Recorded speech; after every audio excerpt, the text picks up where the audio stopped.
Welcome to the Dear Rochester Retire Well podcast with David Pulcini from 6 Point Financial Partners. In this podcast, find your path towards a brighter financial future with David as your guide as he helps individuals, educators, and healthcare professionals explore ways they can build wealth while minimizing risk using a multifaceted, comprehensive approach to personal finance. Are you ready to take the first step towards a brighter financial tomorrow? Let's get started. Social Security. How do you make it work for you? Well, this is the second part of David Pulcini's dive into the benefit and retirement system in his podcast, Dear Rochester, Retire Well. David is with 6 Point Financial. I'm Patrice Sikora. And yeah, this is a topic that could have us talking for hours. But Dave, give us a summary of what we talked about in the previous episode, and then we'll get going into this one. Sure. So in our last episode, we talked about the history of Social Security, how much you pay into it, where that money actually goes, how soon you can take it, how long you can wait to take it, and then also an action item to take. And I'll review that, by the way. And the action item was, in case you missed it, is to go to ssa.gov/my account and create an online account if you have not. And I'll explain more later on why that makes sense. But this is definitely something that you want to do to help you project your benefits for Social Security and your own customized numbers and your own plan. And one thing that I always recommend is checking to make sure that your earnings are accurate. And we'll come back to that again. The reason for this is that many people do not get paper Social Security statements anymore. Why and not? We've talked about this, Patrice. Yeah, well, if you are over 60, and you are not receiving Social Security benefits. So you have to be over 60, not receiving benefits, and not enrolled online. Then you will get a paper statement mailed to you 3 months before your birthday. And it's funny, I hear this all the time. I hear, Dave, I think I just got one. And when people actually take a look at it, it was like 10 years ago. It just seems like you get them every year. And what I don't like about that, by the way, is that most people, if they're not getting the yearly statement, they're not really thinking about it. And many people, you know this, many people have not gone on to their online account and logged in and created that account. So when they do that, for our clients at least, and if you're working with a financial advisor, you want to print that out and make sure you take your statement to your annual review. And by the way, I can understand why this was done. If people ask, well, why'd they stop doing that? It is saving the U.S. government somewhere between $11 and $14 million per year in mailing. Oh, so that's the reason. Yep. Saves a lot of trees too. That's right. Yeah. That's right. Okay. All right. So we have created supposedly our account online, or we're going to get a statement. Yep. What do we see in the online account versus the printed statement? Is there anything different? No, very little difference. And what I actually wanted to do was take people through a sample statement here. And I think that this segment of the Social Security podcast, at least, will be the most helpful for the listeners. I have a lot of questions on reading the statement, or how do I read the statement? Or, yeah, I see the statement and I don't really look at it.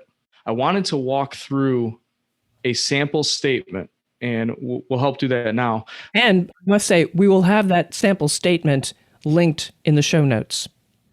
Yes. Or if you're in a place where you can just Google, or search, I should say, Social Security sample statement, it's the first thing that comes up. And we will walk through that exact statement for Wanda Worker, by the way, which is a great name for the Social Security statement. Yeah, know her well. Okay. Yeah, that's right.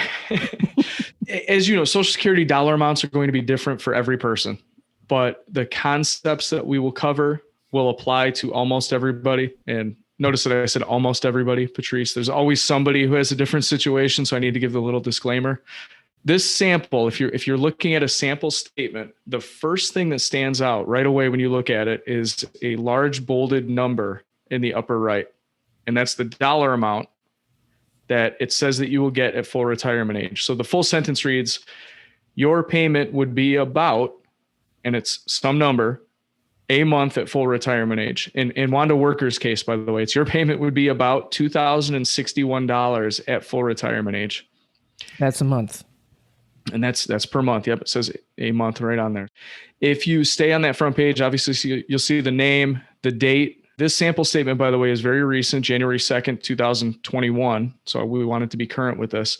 But still on the front page, you will see in, again, bold letters right below that, your Social Security statement in those bold letters. And this is usually where people stop reading, by the way. And I found that, okay, they see their dollar amount in the top right, they see their name, and then we stop.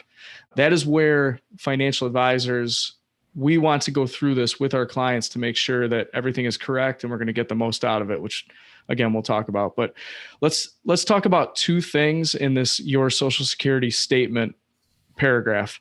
The first is a very common question that we get. I think this will be very helpful, is how and when do I actually apply to get my retirement benefit? As you know, many people think they have to go into the Social Security office. Everybody used to dread those appointments. It was like, if someone from Social Security is listening, I apologize. It was like going to the DMV. Mm-hmm. It just took forever and you sat there, and now you can just do it online. And it shows you right in the statement where to go. So you can apply online at socialsecurity.gov/apply for benefits. That's it. You plug in your information. They will tell you what documentation you need, then a bank account that you want your money deposited into. It is that simple. Do you have to be able to upload the documentation they need? Yes. By the way, there's a number of documents that they will ask for. And I have yet to find somebody that is unwilling to find those documents to get their $2,000 a month. So they will find a way. But it is one of those things that takes a while. And that's why it's actually more helpful, again, to do it online than to go into the office, because you can take it step by step. And I found it a little bit easier. The second thing that I wanted to point out on there is, what if there is an error in my earnings? This is not where you would go online. You'd actually want to call Social Security. And believe it or not, this is pretty common. Oh. And the reason for that is employers can report wrong information. So if you think you make $100,000 and your employer for some reason makes a mistake and says that you made 60, that can happen because they might be off by a name.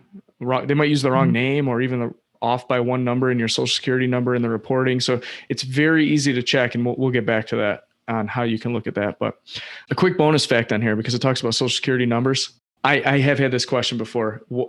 When will Social Security actually run out of numbers to give out? Or if someone passes away, do they reuse the numbers? So I can't help myself because I'm somewhat of an analytical person. So far, there have been 453 million Social Security numbers that have been given out, with 5.5 million more per year. There are, and Social Security says this, there are still enough combinations to last, quote, several generations, end quote. Oh, that's good to know. That's yeah. Good. So we're not going to run out of numbers. Not that too many people are thinking about that, but I do get that question. So there it is. And last thing, and this is very important that I want to point out as a retirement planning professional here. It says right on the front page, on average, and this is a quote, Social Security will replace about 40% of your annual pre-retirement earnings. You will need other savings, investments, pensions, or retirement accounts to live comfortably when you retire. And it says this right on the front of a Social Security statement. But what I want to talk about is the 40% number. Mm-hmm. The 40% that I find is very high for the clients that I work with, meaning Social Security will actually replace much less than 40%. Oh, yeah. And think of it this way. If you're a married healthcare professional earning, we'll call it a household income of $220,000, for example, it would be very difficult for Social Security to replace 40% of that, right? It's in fact impossible. Right. And even more, I guess, hyperbolous example. What if you were making $500,000? Social Security is definitely not going to replace $200,000 of your income. It is impossible to make up 40% at those numbers. So I say all that because a person or people with higher incomes need to do more planning and not count on the 40% of income from Social Security. I have had people that have come in and they say, oh, Social Security is going to replace 40% of what I'm making, and they're high income earners, and it's not. So I just don't want people to read that and say, oh, Social Security is going to replace that much, because it most likely will not. Okay. Yep. All right. That's all on the first page there. That's a lot of information just on page 1, but what's on page 2? So you know this, Patrice, you said this at the beginning. We could go through Social Security for days and not cover everything. But on page 2, right at the very top, you'll see your estimated benefits. And the only thing we're going to cover on this, the only part of this, you'll see retirement, disability, family survivors, and Medicare. For today, I am only talking about the retirement line. Okay. The other sections could be a podcast in itself. You'll see on there, it says, you have earned enough credits to qualify for benefits at your current earnings rate if you continue working until. And then it says your full retirement age. In Wanda's case, by the way, it's 67. Your payment would be about $2,061 a month. At 70, it would be $2,500 a month. At 62, your payment would be about $1,426 a month. Let's jump back here and talk about full retirement age very briefly. Yep. What is it? So that is going to be different for everybody. And based on the average age of our listeners, I think it's important to, I know you said very quickly, but I feel like I have to do this. Right. So Wanda was born in 1961, which you can see in the right-hand side, just below that, April 5th, 1961 is Wanda's birthday. Because of the year that she was born, it's 67 years old. So let me go through this quickly, and it will resonate with anybody who was born in these years. So if you were born in 1955, the full retirement age is 66 years and 2 months. If you were born in 1956, it's 66 and 4 months. 1957, it's 66 and 6 months. 1958, okay. We're getting there, is 66 and 8 months. And 1959 is 66 and 10 months. Anyone born after 1960, the full retirement age as it stands right now is 67. Now, if you were born between 1943 and 1954, your full retirement age is 66. Okay, that's a big difference. Yeah, basically they keep bumping it up. And that's one of the things that when they talk about Social Security, quote, running out of money or running short, that they can just keep pushing the age back as our life expectancy gets longer. As you can see, for Wanda's case, going back up to that, if she's 67 years old, at her full retirement age, she will get $2,061 per month. I really want to emphasize that because people get their statements, and on that first page, it says you'll get $2,061 a month. And then in smaller print, and I don't think they're trying to hide this, but it's smaller, it says at full retirement age. Many people think at 62 years old, as soon as they can get it, that's what they would get. That's just not true. You can see it on page 2. Again, in Wanda Worker's case, she would get $1,426 a month at age 62. If she were to wait until 67, she would get $2,061 a month. And at age 70, $2,500 a month. And that's a big difference, really. It's a huge difference. Yeah. And I mean, if she waited till 70 from her full retirement age, just her full retirement age, it's $6,000 more per year, which is a big deal. We never want to underestimate that. So that is the biggest question. You know this, Patrice. People don't know when to take Social Security, how to maximize it. And again, this is how an advisor can help. They can help you choose the age in which it makes the most sense for you. Mm-hmm. And there's so many loopholes and differences. It is completely different per person based on how much they were making, the longevity in their family, how their tax situation is, how much have they saved. That's why this can get so confusing. And I could give you 100 examples of families that we've helped choose the benefit for, and all 100 are totally different. And you just mentioned something there, taxes. Mm-hmm. How do taxes impact Social Security? Well, there's a lot with this. So your Social Security benefit, I'll say this, and we'll talk about this in a different episode because I go through taxes for a while, but up to 85% of your Social Security can be taxed. So I'll save the numbers because I'm going to get into plenty of numbers today that I don't want to throw too much at people. Like I said, if you're getting $1,000 a month for easy math, up to $850 of it can be federally taxed based on what else you have going on. So if you're still working and getting a benefit, or you're taking other investment income, depending on where it's coming from. And then by the way, it gets into what counts toward those taxes. So if I took money out of my Roth IRA, that does not count toward my Social Security tax, where if I took it out of a traditional IRA, it does.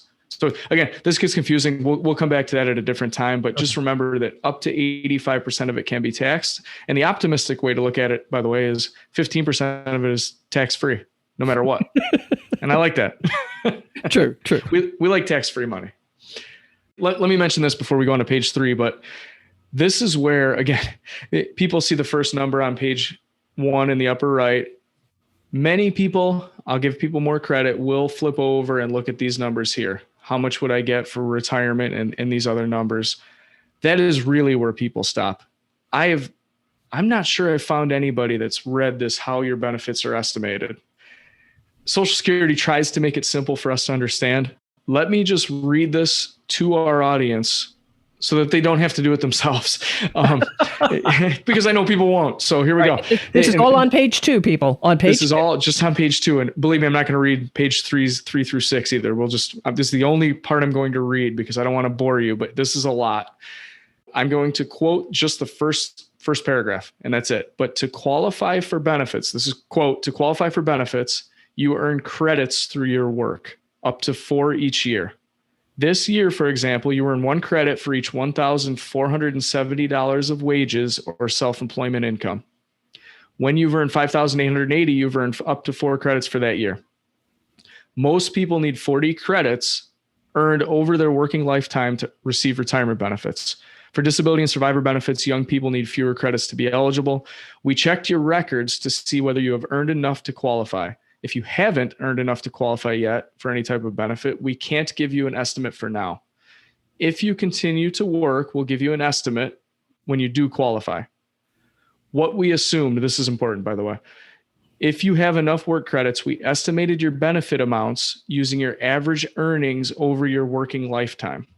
For 2021 and later, up to retirement age, we assumed you'll continue to work and make about the same that you did in 2019 or 2020. We also included credits we assumed you earned last year and this year. So generally, the older you are and the closer you are to retirement, the more accurate the retirement estimates will be because they are based on a longer work history with fewer uncertainties such as earning fluctuations. This is my favorite part. We encourage you to use our online retirement estimator, which we've already talked about, to obtain an immediate and personalized benefit estimate, end quote. And I will never read that long of a sentence again to our audience. But again, I know people aren't reading that. And there's some important things in there that, number one, they want you to go online and check out what your customized benefit is. Right. And then also, your benefits on here are calculated by your current earnings. So if Wanda, for example, were to get a $50,000 pay increase for the next 4 years or something, her benefit would drastically change. We want to make sure we plan for that as financial advisors. So that is what that long paragraph says, and there's more to it, but we'll leave it at that for now. Whoa, okay. I know. Sounding more and more like you definitely need your financial advisor to go through this with you. Yeah, that's just page 2. Yeah, I know. That's what I'm saying. It gets easier. Hey, listen, page 3. We're going downhill after this, or should I say uphill? I don't know. But it's easier after this. I'll say it that way. It's easier. So, okay, page 3. I love this. This will also remind you of how fast time goes. By the way, I know, because it is crazy. And you know, when you look at this year by year, like I look at my own, and it's like my first year that I worked, I remember that. And you look at this chart and it's like, it was so many columns ago and so many rows. And we should explain this. This is your earnings record. This is what you have earned each year.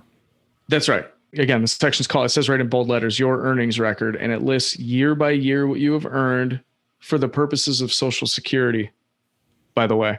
One thing I'll point out quickly here, Patrice, is I get this question, if you have gone over the maximum Social Security number for the year, it changes every year. So I'm just going to use, let's say 100,000, Social Security stops taking taxes out. We talked about this a little bit in the last podcast, but if they stop at 100,000 and you make 600,000, it's only going to show 100,000 on this statement. Got it. And that's important for people to know because they're like, well, I do get this. I made a lot more money than what it's showing. Is that going to affect my benefit? The answer is no. You have maxed out your Social Security for that year. But you still want to make sure that they've got the right number. Oh, yeah. I love Wanda's. This is so typical, by the way. In 1977, she made $226. She was...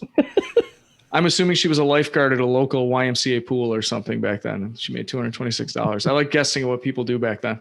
But you can slowly see the progression through her earnings record. But this is exactly right. This is where you want to check for errors each year. Again, if there's something that's incorrect, we want to call Social Security right away. And they will ask you for evidence. So you'll have to have a W-2 or have your employer re-verify.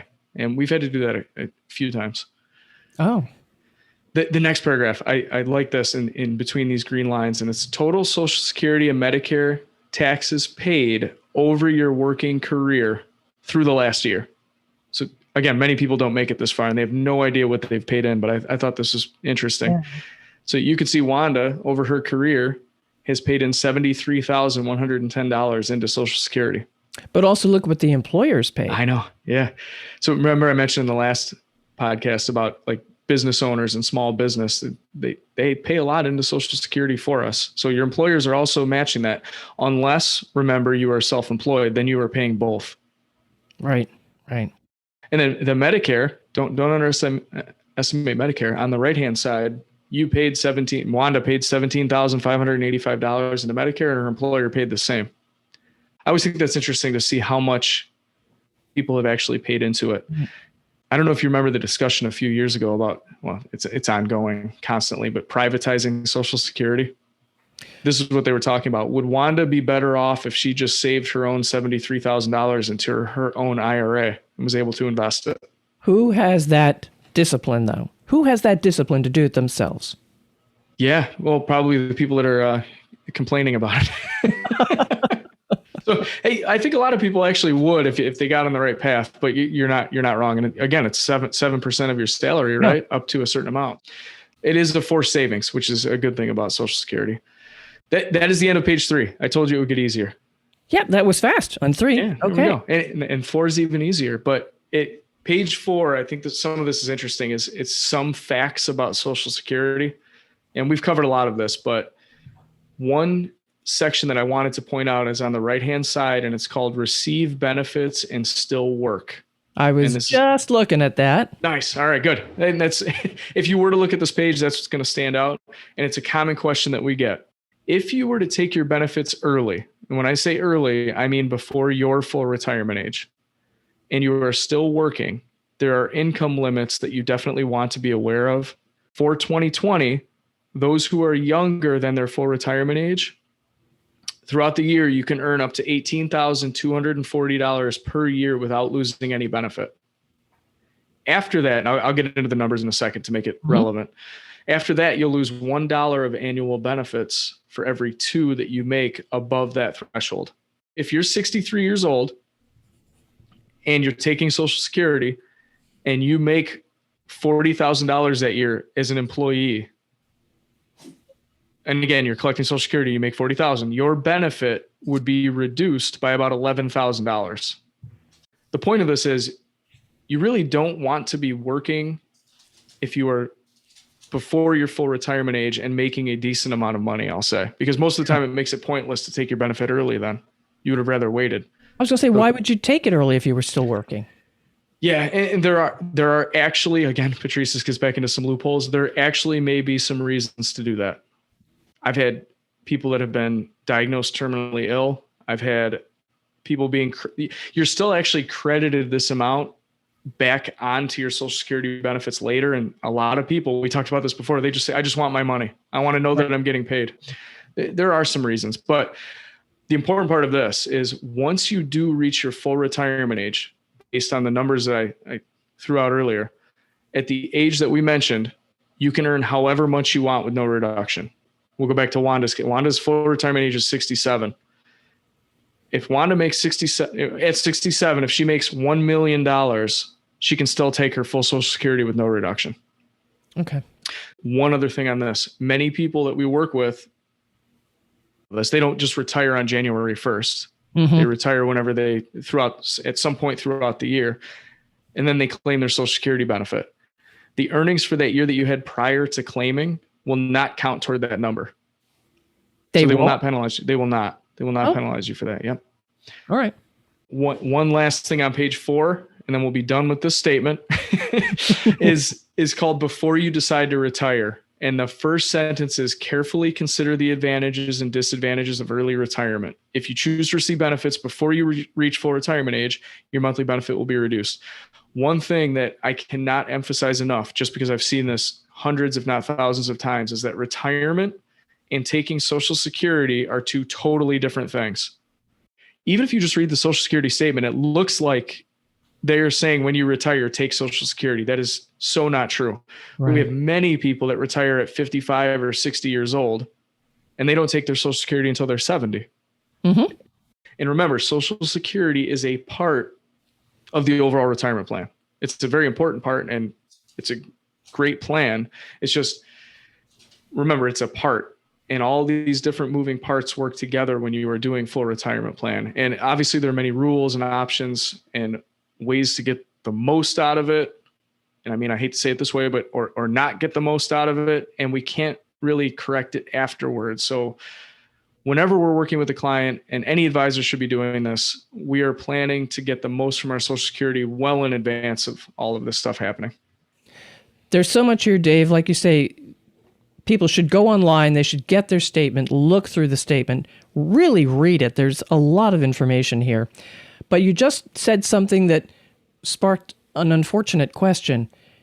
If there is a mistake, you can't go back and fix it? No. And we used to be able to do some things like pay our lump sum back and change our mind and things like that. But if we meet with I'll give you an example, a 68-year-old husband and 66-year-old wife, and they are already taking their Social Security benefits, we really can't do much about it at that point. And by the way, if there was something that we could have helped them with. Okay. Yeah, we can't really change it. All right, Dave, this is something that you may not want to hand out because I know there are questions, but how can people get in touch with you? I'll say it again. You can always find me on LinkedIn. I'm very active on LinkedIn, and also our website, www.sixpointfp, as in financialplanner.com. We're pretty high up in the Google rankings now. So if you just search us locally in Rochester, you will find us. And one thing I want to mention before we end this, we did not even touch on Medicare, disability, or family benefits. And there are so many other strategies that advisors can help to get the most from your benefits. And that's what we're here for. How can you get the most between you and your spouse? What can you do? What if you're divorced? What if your spouse has passed away? Again, how is it taxed? I'm going to do one more action item for today, and then we'll get back to Social Security at some point in the future, because this could go on for a very long time. But to give another action item today, I would say, please get in touch with an advisor who knows how to maximize the Social Security system for you and how to get the most from it.